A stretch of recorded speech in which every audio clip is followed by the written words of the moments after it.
இந்த வீடியோவில் 2018 ரிலீஸ் ஆன த பிரின்சஸ் ஸ்விட்ச் படத்தை தான் பார்க்க போறோம். ஸ்டேசி சிகாகோல ஒரு கேக் ஷாப் ரன் பண்ணிட்டு இருக்கா. அந்த கேக் ஷாப்ல செஃபா ஒர்க் பண்ணிட்டு இருக்கான் கெவின். அவனுக்கு ஒரு பொண்ணு இருக்கா. அந்த பொண்ணு பேரு ஒலிவியா. ஸ்டேசி கொஞ்ச நாள் முன்னாடி தான் அவளோட பாய் ஃப்ரெண்ட் பிரிஞ்சதால அதை அவன் மறந்து சந்தோஷமா இருக்கணுங்கிறதுக்காக கெவினும் ஒலிவியாவும் கிறிஸ்மஸ்க்கு ஒரு வாரத்துக்கு முன்னாடி பெல்கிரேவியால நடக்கிற பேக்கிங் காம்படிஷனுக்கு ஸ்டேசிக்கு தெரியாம அவளோட பேர்ல அப்ளை பண்ணியிருக்காங்க. அவங்களும் ஸ்டேசியை செலக்ட் பண்ணி அந்த காம்படிஷன்ல கலந்துக்க சொல்லி இன்விடேஷன் அனுப்பியிருக்காங்க. அந்த காம்படிஷன் உலக அளவுல ரொம்ப பிரபலமானது. இது அவங்க ஸ்டேசி கிட்ட சொல்லும் போது கிறிஸ்மஸ்க்கு 2 நாள் முன்னாடி எல்லாம் கேக் ஷாப்பை க்ளோஸ் பண்ணிட்டு போக முடியாதுன்னு சொல்லிடுறா. கெவின் எவ்வளவுதான் அவளை கன்வின்ஸ் பண்ண ட்ரை பண்ணாலும் அவ போக முடியாதுன்னு சொல்லிடுறா. அன்னைக்கு ஈவினிங் அவ வெளியே வரப்போ அவளோட எக்ஸ் பாய் ஃப்ரெண்ட் பாலா பாக்குறா. அவன் கூட அவனோட புது கேர்ள் ஃப்ரெண்டும் இருக்கா. பால் கூட ஸ்டேசி பேசிக்கிட்டு இருக்கிறப்போ நமக்கு ட்ரெயினுக்கு டைம் ஆச்சு, அதனால நாம சீக்கிரமா கிளம்பணும்னு சொல்ற அவனோட கேர்ள் ஃப்ரெண்ட். அது ஸ்டேசியை கொஞ்சம் கடுப்பாக்கிடுது. இந்த கிறிஸ்மஸ் அப்போ உனக்கு ஏதாவது பிளான் இருக்குன்னு அவங்க 2 பேரும் ஸ்டேசியை பார்த்து கேட்க,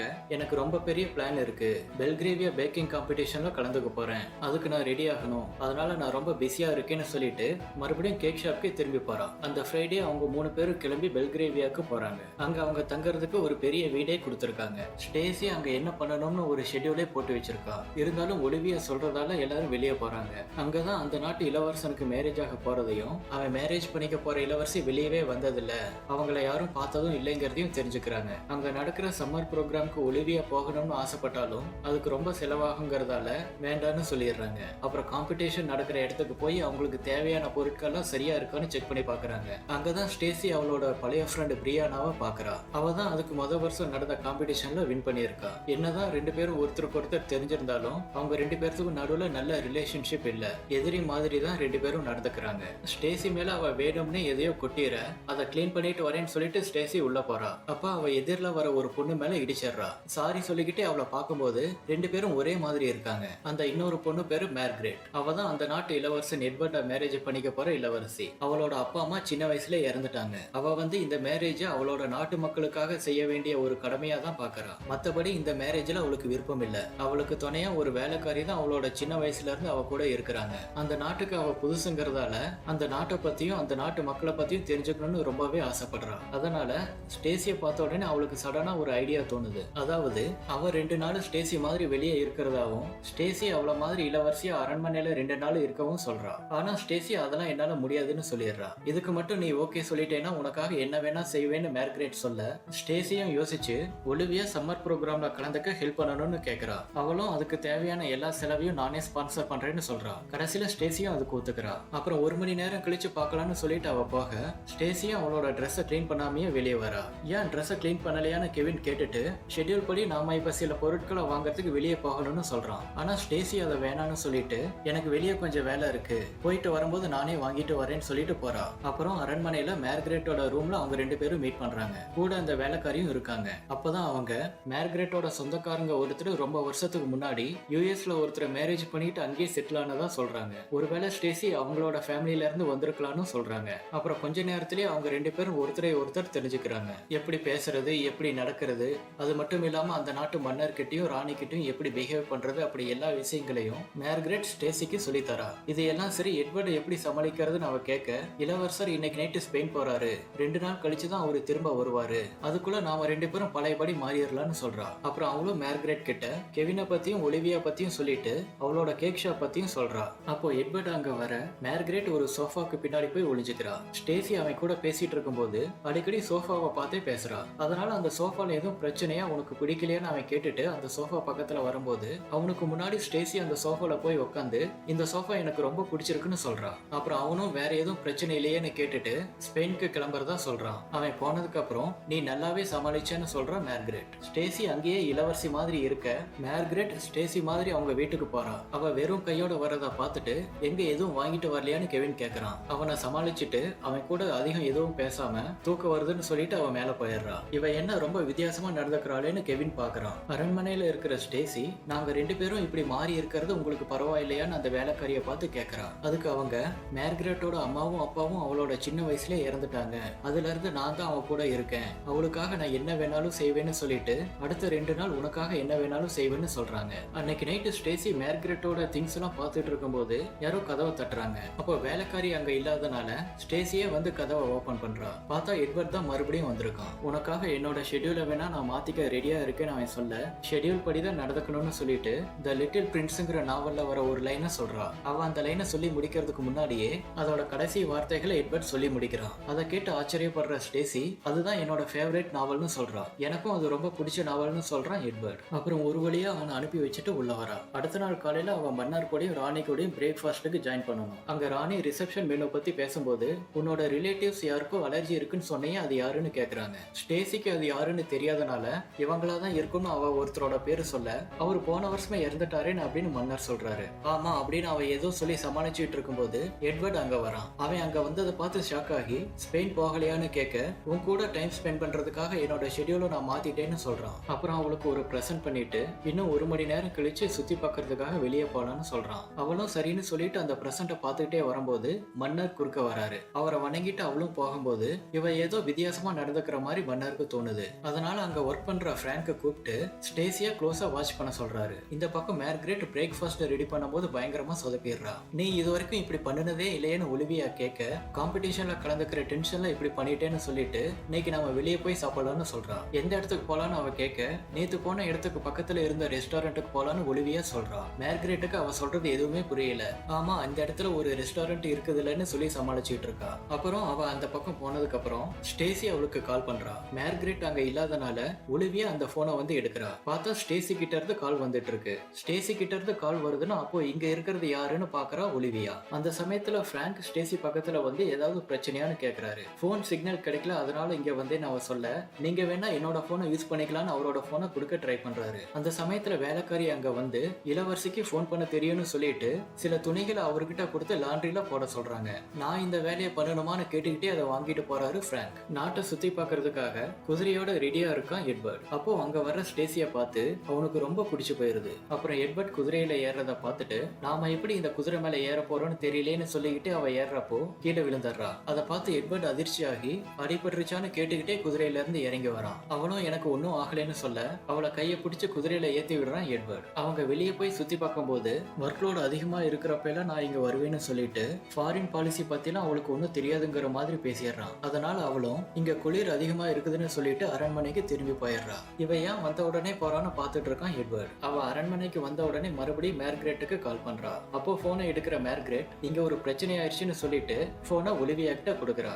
ஒலிவியா அவளை இளவரசின்னு கூப்பிட உனக்கு தெரிஞ்சிருச்சான்னு ஸ்டேசி கேட்க சம்மர் ப்ரோக்ராம் பத்தி மார்கரெட் சொன்னாங்கன்னு சொல்றா ஒலிவியா. அப்புறம் ஸ்டேசி அவகிட்ட போனை கொடுக்க சொல்லிட்டு எட்வர்ட் திரும்பி வந்ததை பத்தி சொல்றா. அது மட்டும் இல்லாம அன்னைக்கு நைட் அரண்மனையில நடக்க போற ப்ரோக்ராம் பத்தி நீ சொல்லவே இல்லையேன்னு கேக்குறா. நான் அதை சொல்ல மறந்துட்டேன்னு அவ சொல்லிட்டு இருக்கிறப்பவே கெவின் அங்க வரான். அதனால போனை கட் பண்ணிடுறா மார்கரெட். அவன் கிட்ட ஒலிவியா இனிமேல் ஸ்டேசி ஷெட்யூல் படியெல்லாம் நடக்க மாட்டாங்கன்னு சொல்றா. அதாவது மார்கரெட் நான் இதை நம்ப மாட்டேன்னு கெவின் சொல்ல உடனே மார்கரெட் அவகிட்ட இருக்கிற ஷெட்யூல் பேப்பரை கிழிச்சு போட்டாரா. என்னால இதை நம்பவே முடியலைங்கிற மாதிரி சிரிக்கிறான் கெவின். கெவினுக்கு இந்த ஆள் மாறாட்ட விஷயம்னா தெரியாது. அவனுக்கு தெரியாமையே பாத்துக்கிறாங்க. இந்த பக்கம் ஸ்டேசி சோஃபால படுத்திருக்கும் போது அங்க வர பிராங்க் அதை பாத்துறாரு. உடனே உங்களுக்கு என்ன வேணும்னு வேலைக்காரி வந்து அவர்கிட்ட கேட்க இளவரசிய பாக்குறதுக்காக இளவரசர் வெயிட் பண்ணிட்டு இருக்கிறதா சொல்றாரு. நான் இளவரசி அங்க வர சொல்றேன்னு சொல்லிட்டு அவரு கையில சில திங்ஸ கொடுத்து கிச்சன்ல வச்சிட சொல்றாங்க. ஸ்டேசி அங்க போகும்போது கெவின் அவனோட பாட்டியோட போட்டோவை பார்த்துட்டு இருக்கான். அவங்க கழுத்துல இருக்கிற நெக்லஸ் ரொம்ப அழகா இருக்குன்னு ஸ்டேசி சொல்ல இந்த நெக்லஸ் 300 வருஷங்கள் பழமையானது. ஒவ்வொரு ஜெனரேஷனா அது மாறி வந்துகிட்டே இருக்குதுன்னு சொல்றான். அவங்க ரொம்ப புத்திசாலியா இருந்தாங்க. ஆனா அந்த சமயத்துல அவங்களோட ஒப்பீனியனை யாரும் கன்சிடர் பண்ணவே இல்லைன்னு சொல்றான். ஒருவேளை அவங்க மாதிரியே இந்த அரண்மனைக்கு யாராவது வந்தா அது நல்லா இருக்கும்னு சொல்றான் எட்வர்ட். சொல்லிட்டு ஃபாரின் பாலிசியை பத்தி அவன் பேசினதுக்காக சாரி கேட்கறான். உனக்கு என்ன ஒப்பீனியன் இருந்தாலும் அதை நீ சொல்லலாம்னு சொல்றான். அவளும் சரின்னு சொல்லிட்டு கிளம்புறப்போ அவனை வணங்கி கிளம்புறேன்னு சொல்றா. நீ இப்படிலாம் எனக்கு பண்ண தேவையில்லைன்னு அவன் சொல்ல அவளும் சிரிச்சுக்கிட்டே சரின்னு சொல்லிட்டு போறா. இந்த பக்கம் கெவின் ஒலிவியா மார்கரெட் 3 பேரும் அவுட்டிங் வராங்க. அங்க ஒரு பெரியவர் கெவின் கிட்ட உங்க 2 பேர்த்துக்கும் ஜோடி பொருத்தம் நல்லா இருக்குன்னு சொல்றாரு. ஆனா நாங்க 2 பேரும் ஃப்ரெண்ட்ஸ் மட்டும் தான் கெவின் சொல்ல நீங்க 2 பேரும் ஒன்னு சேரணும்னு சொர்க்கத்துல நிச்சயிக்கப்பட்டிருக்குன்னு சொல்றாரு. அங்க சாண்டா பக்கத்துல போற ஒலிவியா கிட்ட உனக்கு இந்த கிறிஸ்மஸ்க்கு என்ன வேணும்னு கேக்குறாரு சாண்டா. அவ வேணுங்கிறதையெல்லாம் சொல்லிட்டு கடைசியில எனக்கு புது அம்மாவும் வேணும்னு சொல்றா. அப்புறம் எல்லாரும் சேர்ந்து ஒன்னா போட்டோ எடுத்துக்கிறாங்க. அப்புறம் அவங்க எல்லாரும் பனியில ஜாலியா விளையாடுறாங்க. அவங்க கூட இருக்கிறத மார்கரெட் ரொம்பவே விரும்புறா. அன்னைக்கு நைட் அரண்மனையில நடக்கிற ஃபங்க்ஷன்ல சேரிட்டி ஹோம்ல இருக்கிற சில்ட்ரன் பத்தி மன்னர்கிட்டயும் ராணிகிட்டயும் கேக்குறா ஸ்டேசி. அதை பத்தி எங்களுக்கு பெருசா டீடைல்ஸ் தெரியாது. அதை கவனிச்சுக்க நிறைய பேர் இருக்காங்கன்னு சொல்றாங்க. ஸ்டேசி அப்படி கேட்கறதுல அவங்களுக்கு கொஞ்சம் சங்கடமாயிருது. அவ திரும்ப அதை பத்தி பேசக்கூடாதுன்னு எட்வர்ட் அவகிட்ட பியானோ பிளே பண்ண சொல்றான். நான் ரொம்ப மோசமா வாசிப்பேன்னு அவ சொல்ல நீ அதுல நல்லா வாசிப்பேன்னு சொன்னாங்களேன்னு ராணி சொல்றாங்க. எல்லாரும் அவளை வாசிக்க சொல்ல எட்வர்டும் அவ கூட வாசிக்க போறான். அவன் ஒரு பாட்டு சொல்ல அந்த பாட்டுக்கான நோட்ஸ் எனக்கு தெரியாதுன்னு ஸ்டேசி சொல்ல நான் சொல்லித்தரேன்னு சொல்லிட்டு அவளுக்கு சொல்லித்தரான். கடைசியில ரெண்டு பேரும் சேர்ந்து பியானோ பிளே பண்றாங்க. அப்புறம் அவளை தனியா பாக்குற எட்வர்ட் கிட்ட மன்னர் கிட்டயும் ராணி கிட்டயும் சேரிட்டி பத்தி கேட்ட கேள்விகளுக்காக சாரி கேக்குறான். அதெல்லாம் பரவாயில்ல, நீ சாரி எல்லாம் கேட்க தேவையில்லைன்னு சொல்லிட்டு அடுத்த நாள் நாம ரெண்டு பேரும் வெளியே போறதுக்காக அரேஞ்ச் பண்ணிருக்கேன். அப்பதான் நாம ரெண்டு பேரும் ஒருத்தரை ஒருத்தர் புரிஞ்சுக்க முடியும்னு சொல்லிட்டு மேரேஜ் அப்போ நம்ம ரெண்டு பேர்த்தையும் டான்ஸ் ஆட சொல்லுவாங்கன்னு சொல்றான். எனக்கு டான்ஸ் ஆட தெரியாதுன்னு ஸ்டேசி சொல்ல அதை நான் கத்து கொடுக்கறேன்னு சொல்லிட்டு அவளுக்கு டான்ஸ் ஆட கத்து கொடுக்கறான். அன்னைக்கு நைட்டு ஸ்டேசி கிட்ட பேசுற மார்கரெட் அடுத்த நாளும் அவுட்டிங் போக போறதா சொல்றா. ஆனா அது ஷெட்யூல்லயே இல்லையேன்னு ஸ்டேசி சொல்ல நான் ஷெட்யூல் எல்லாம் கிழிச்சு போட்டேன்னு சொல்றா. எதுக்காக அப்படிலாம் பண்ணுனேன்னு ஸ்டேசி கேக்குறா.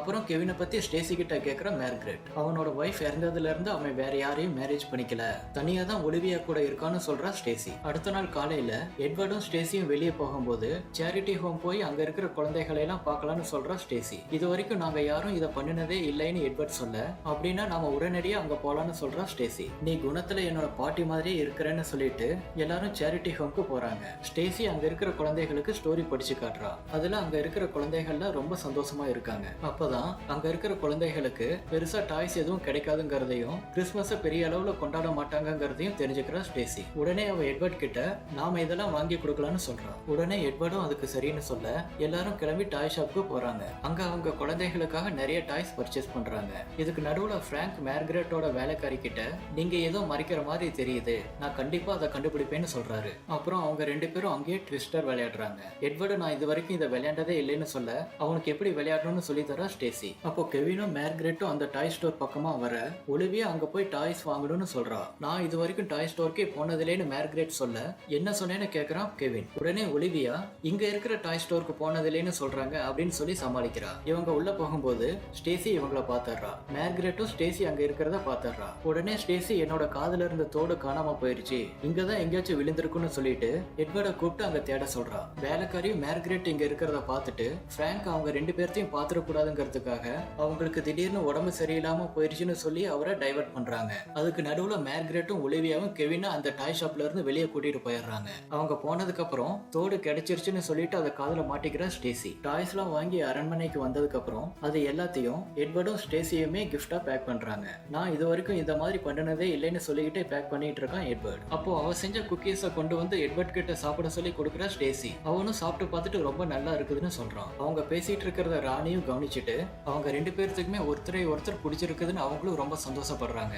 எல்லா கிஃப்டையும் பேக் பண்ணதுக்கு அப்புறம் எல்லாத்தையும் கார்ல எடுத்து வச்சுக்கிட்டு குழந்தைகளுக்கு கொடுக்கறதுக்காக கிளம்புறாங்க. இத பாக்குற மன்னர் எல்லாமே புதுசா இருக்குதுன்னு சொல்ல எட்வர்ட்க்கு அவளை ரொம்ப பிடிச்சிருக்கு, அதனாலதான் இது நடக்குதுன்னு சொல்றாங்க ராணி. மன்னரும் அதுவும் சரிதான்னு சொல்றாரு. சேரிட்டி ஹோம் போனதுக்கு அப்புறம் கிறிஸ்மஸ் ட்ரீயை டெக்கரேட் பண்ணிட்டு எல்லா குழந்தைகளுக்கும் டாய்ஸ் கொடுத்துட்டு எல்லாரும் ஒன்னா பாட்டு பாடி செலிப்ரேட் பண்றாங்க. இதையெல்லாம் செஞ்சதுக்காக எட்வர்ட்க்கு நன்றி சொல்றாங்க அந்த ஹோமை பாத்துக்கிற லேடி. இது எல்லாத்துக்கும் இளவரசி தான் காரணம்னு சொல்லிட்டு இனிமேல் மாசம் மாசம் இங்க வருவோம்னு சொல்றான் எட்வர்ட். அதை கேட்டு எல்லாரும் சந்தோஷப்படுறாங்க. அன்னைக்கு நைட்டு ஒலிவியா ரூம்க்கு போற மார்கரெட் நைட்டு நான் அரண்மனைக்கு போயிருவேன்னு சொல்லிட்டு ஸ்டேசி திரும்ப இங்க வந்துருவான்னு சொல்றா. மார்கரெட் போறத நினைச்சு ஒலிவியா ரொம்பவே ஃபீல் பண்றா. அப்புறம் கெவினும் மார்கரெட்டும் ஒரு கிறிஸ்மஸ் மூவி பாக்குறாங்க. இந்த பக்கம் அரண்மனையில இன்னைக்கு நான் நிறைய விஷயங்களை கத்துக்கிட்டேன்னு சொல்றான் எட்வர்ட். அது எல்லாம் உன்னாலதான் அவன் சொல்ல உனக்கு ரொம்ப நல்ல மனசு இருக்கு, நீ இன்னும் நிறைய நல்ல விஷயங்களை செய்வேன்னு சொல்றான் ஸ்டேசி. அதுக்கு ஹெல்ப் பண்றதுக்கு நீ பக்கத்திலே இருக்கேன்னு சொல்றான் எட்வர்ட். ஆனா அன்னைக்கு நைட் அங்கிருந்து கிளம்பணுமேனு ரொம்ப வருத்தப்படுறா ஸ்டேசி. ஏன்னா அவளுக்கு எட்வர்டு ரொம்ப பிடிச்சிருக்கு. அப்போ எட்வர்ட் அவளுக்கு அவன் பாட்டியோட டாலரை பிரசன்ட் பண்றான். அதுல உண்மை, மரியாதை, காதல்னு போட்டிருக்கு. நான் நம்மளோட மேரேஜ் பத்தி ரொம்பவே கவலைப்பட்டேன். அப்போ உன்னை பத்தி எனக்கு எதுவுமே தெரியாது, ஆனா இனிமேல் எனக்கு அந்த கவலை இல்லைன்னு சொல்றான் எட்வர்ட். அப்புறம் உன்னைய காலையில பாக்குறேன்னு அவன் சொல்ல காலையில நீ உன்னோட இளவரசிய பாப்பன்னு சொல்லிட்டு போறா ஸ்டேசி. அவ ரூம்க்கு வந்த உடனே அன்னைக்கு நைட் அவனை பிரிய போறத நினைச்சு அழுவுறா. இந்த பக்கம் படத்தை பார்த்து அழுதுட்டு இருக்கா மார்கரெட். இந்த படத்தோட கிளைமேக்ஸ் ரொம்ப நல்லா இருந்துச்சுன்னு கெவின் சொல்ல எல்லா கதையிலயும் முடிவு சந்தோஷமானதா இருக்காதுன்னு சொல்றா மார்கரெட். அவளும் அன்னைக்கு நைட்டு கெவினையும் ஒலிவியாவையும் பிரியறத நினைச்சு அழுதுட்டு இருக்கா. அப்போ அவனுக்கு ஒரு செயினை கிஃப்டா கொடுக்கறான் கெவின். அதுல அவங்க மூணு பேரும் சாண்டா கூட ஒன்னா எடுத்துக்கிட்ட போட்டோ இருக்கு. கெவினே அவளுக்கு அதை கழுத்துல மாட்டி விடுறான். அதை பாக்குற மார்கரெட் எனக்கு இது வரைக்கும் கிடைச்ச கிஃப்ட்லயே இதுதான் மிகச்சிறந்த கிஃப்ட்னு சொல்றான். அரண்மனையில இளவரசியா இருக்கிறத விட அவங்க கூட நார்மலான வாழ்க்கைய வாழ்றதுக்கு தான் அவளுக்கு பிடிச்சிருக்கு. நாம ரெண்டு பேரும் பல வருஷமா ஃப்ரெண்ட்ஸா இருக்கிறோம், ஆனா கடந்த சில நாட்களா நம்ம ரிலேஷன்ஷிப் அதுக்கும் ஒரு படி மேல போனா நல்லா இருக்கும்னு தோணுதுன்னு சொல்றான். நீயும் அப்படிதான் நினைக்கிறேன்னு எனக்கு தோணுதுன்னு சொல்றான். அவளுக்கும் அவனை பிடிச்சிருக்குதுன்னு சொல்லிட்டு ஆனா இதை நீ இதோட மறந்துருன்னு போறேன்னு சொல்லிட்டு போறான். அன்னைக்கு நைட்டு காம்படிஷன் நடக்கிற இடத்துக்கு வர பிரியானா ஸ்டேசியோட மிக்சர்ல இருக்கிற வயரை கட் பண்ணிட்டு போறா. அரண்மனைக்கு வர மார்கரெட் கெவினை பத்தி ரொம்ப புகழ்ந்து ஸ்டேசி கிட்ட சொல்றா. ஆனா ஸ்டேசி கெவின்னா ஜஸ்ட் நார்மல் பர்சன் சொல்லிட்டு எட்வர்டை பத்தி ரொம்ப புகழ்ந்து பேசிட்டு இருக்கா. ரெண்டு பேரும் மாத்தி மாத்தி கெவினையும் எட்வர்டையும் புகழ்ந்து பேசிட்டு இருக்க ஸ்டேசி எட்வர்டை லவ் பண்றாங்கிறத மார்கரெட்டும் மார்கரெட் கெவினை லவ் பண்றாங்கிறத ஸ்டேசியும் புரிஞ்சுக்கிறாங்க. இப்ப என்ன பண்றதுன்னு மார்கரெட் கேட்க, நம்ம பிளான்ல எந்த சேஞ்சும் வேணாம், நீ இளவரசியாவே இரு, நான் காம்படிஷன் முடிஞ்ச உடனே சிகாகோ கிளம்புறேன்னு சொல்றா. அவங்க ரெண்டு பேரும் ஒன்னா பேசிட்டு இருக்கிறத பிராங்க் பார்த்து அதை போட்டோ எடுத்துறாரு. கடைசியில மார்கரெட் இளவரசியா அரண்மனைக்கு திரும்பிற ஸ்டேசி அவங்க வீட்டுக்கு போறா. அடுத்த நாள் ஸ்டேசி பிரேக்ஃபாஸ்ட் ரெடி பண்ணிட்டு இருக்கிறப்போ அங்க வர ஒலிவியா ரியலாவே நீ ஸ்டேசியான்னு கேக்குறா. அவளும் ஆமான்னு சொல்லிட்டு, நான் திரும்ப வந்தது உனக்கு பிடிக்கலையாட்டிருக்குன்னு கேக்குறா. நான் அப்படி சொல்லல, நீ வந்ததுல எனக்கு சந்தோஷம் தான், ஆனா மார்கரெட் போயிருக்க கூடாதுன்னு தான் எனக்கு தோணுதுன்னு சொல்றா.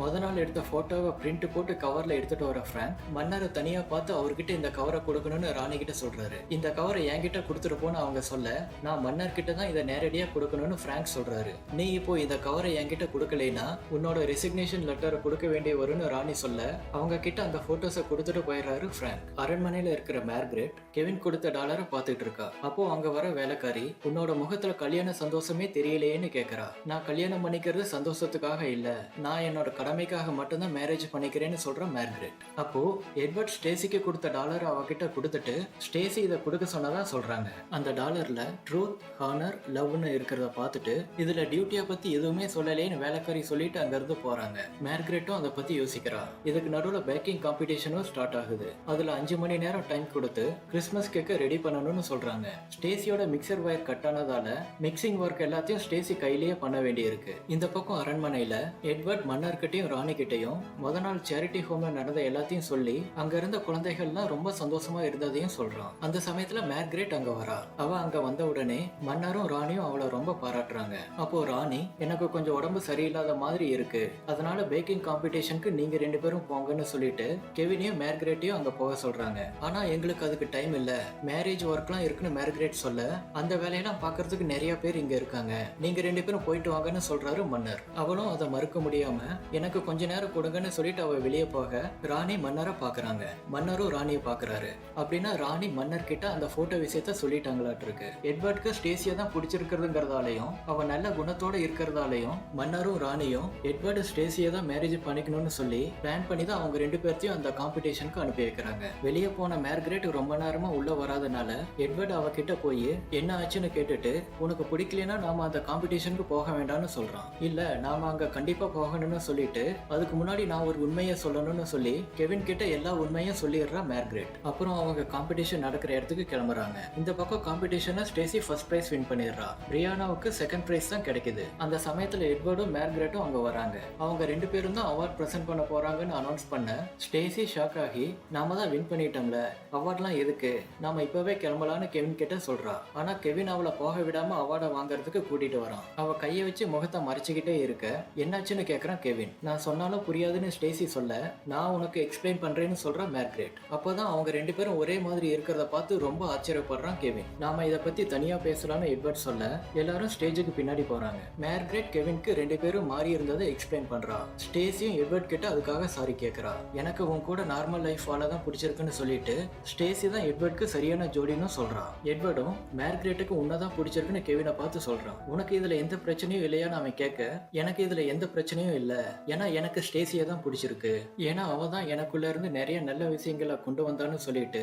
அவளையே மேரேஜ் பண்ணிக்க விரும்புறதா சொல்றான். ஆனா ஸ்டேசி அதுக்கு முடியாதுன்னு சொல்லிட்டு அங்க இருந்து போறா. அவ பின்னாடியே போற எட்வர்ட் கிட்ட, இதெல்லாம் நடக்காது, பிளான் படி தான் எல்லாமே நடக்கணும், நீ வந்து என்ன மேரேஜ் பண்ணிக்க முடியாதுன்னு சொல்றா. இவங்க ரெண்டு பேரும் பேசிக்கிறத எல்லாரும் பாக்குறாங்க. அப்போ உனக்கு என்ன பிடிக்கலையான்னு எட்வர்ட் கேட்க, இந்த உலகத்துல எல்லாத்தையும் விட உன்னதான் எனக்கு ரொம்ப பிடிச்சிருக்கு, ஆனா நான் ஒண்ணு இளவரசி இல்லைன்னு அவ சொல்ல, என்னால உன்னை விட முடியாதுன்னு சொல்லிட்டு, நீ இங்கேயே ஒரு புது கேக் ஷாப்பை ஓபன் பண்ணலாம், நீ விரும்புற எல்லாத்தையும் பண்ணலாம்னு சொல்றான் எட்வர்ட். இது ஒன்றும் விளையாட்டு இல்லைன்னு அவ சொல்ல, நாம ரெண்டு பேரும் ஒன்னா இருக்கணுங்கிறது தான் விதின்னு சொல்லிட்டு, இன்னையில இருந்து அடுத்த 1 வருஷம் வரைக்கும் என்ன உனக்கு பிடிச்சிருந்ததுன்னா அடுத்த கிறிஸ்மஸ்ல என்னைய மேரேஜ் பண்ணிக்குவியான்னு கேக்குறான் எட்வர்ட். ஸ்டேசி என்ன சொல்ல போறாளோன்னு மார்கரெட் பதட்டமா பாத்துட்டு இருக்கா. அவன் ப்ரொபோஸ் பண்றத கேக்குற ஸ்டேசியும் கண்டிப்பா பண்ணிக்குவேன்னு அழுதுகிட்டே சொல்றா. அவ சொல்றத கேட்டு அங்க இருக்கிற எல்லாரும் சந்தோஷமா கை தட்டுறாங்க. கடைசியில எட்வர்டுக்கும் ஸ்டேசிக்கும் மேரேஜ் நடக்குது. ஒலிவியாக்கும் புது அம்மா கிடைச்சிட்டாங்க. எட்வர்டும் ஸ்டேசியும் கேக் வெட்டி அவங்க மேரேஜை செலிப்ரேட் பண்றதோட இந்த படமும் முடியுது.